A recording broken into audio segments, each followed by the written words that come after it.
জ্বালানি তেলের কোনো সংকট নেই। সরকারের পক্ষ থেকে এমন ঘোষণার পরেও রাজধানীর পেট্রোল পাম্পগুলোতে ক্রেতাদের ভিড়। ঘন্টার পর ঘন্টা লাইনে দাঁড়িয়ে গাড়ি বা মোটরসাইকেলে তেল নিচ্ছেন অনেকেই। মোটরসাইকেলে তেল থাকার সত্ত্বেও আবারও তেল নিয়ে বাসায় মজুত করছেন এমন অভিযোগ উঠেছে। বিস্তারিত জানাচ্ছেন মাহি হাসান।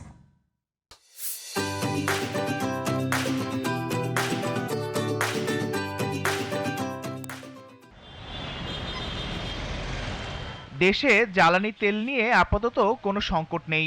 সরকারের পক্ষ থেকে এমন আশ্বাস বারবার দেয়া হলেও রাজধানীর বিভিন্ন পেট্রোল পাম্পে দেখা যাচ্ছে ভিন্ন চিত্র।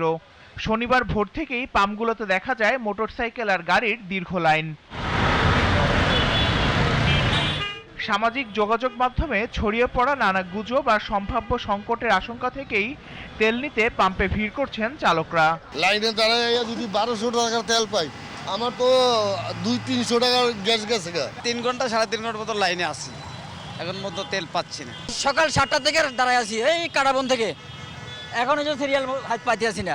রাজধানীর প্রতিটি পাম্পেই যেন একই চিত্র। ঘন্টার পর ঘন্টা লাইনে দাঁড়িয়ে তেল নিচ্ছেন গ্রাহকরা। প্রয়োজনের থেকে হুজুগেই বেশিরভাগ মানুষ ভিড় করছেন পাম্পে। হুজুগে বাঙালি আমরা আসলে এভাবে তেলের জন্য হুমড়ি খেয়ে পড়া ঠিক হয়নি। মানুষের মধ্যে একটা আতঙ্ক সৃষ্টি হয়েছে, তেল পাওয়া যায় কিনা, তেলের দাম বৃদ্ধি হয় কিনা। এখনো ক্রাইসিস হয় নাই, আমরা আতঙ্কিত হয়ে গেছি, আসলে কিচ্ছু না। এটা পাম্প কর্তৃপক্ষরা বলছেন সরবরাহ স্বাভাবিক আছে, সংকটের কোনো কারণ নেই। আমাদের পাম্পে তো কোনো ঘাটতি নাই, এখন সরকার যেভাবে নির্ধারিত করে দিয়েছে আমরা সেভাবে দিতেছি। প্রচুর বাইক দিচ্ছে, ওই যে সরকার ঘোষিত যেটা বলে দিয়েছে ওইভাবে আমরা তেল দিচ্ছি। তবে যথাযথ মনিটরিং না থাকায় বাসায় তেল মজুত করে একাধিকবার তেল নেওয়ার অভিযোগও রয়েছে।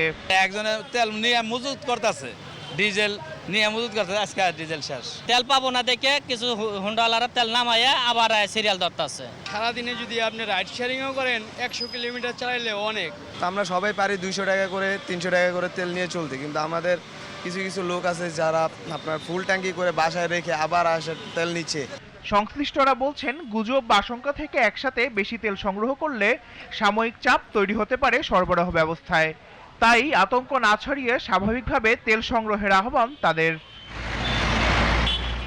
Mahi Hasan, GTV news, Dhaka.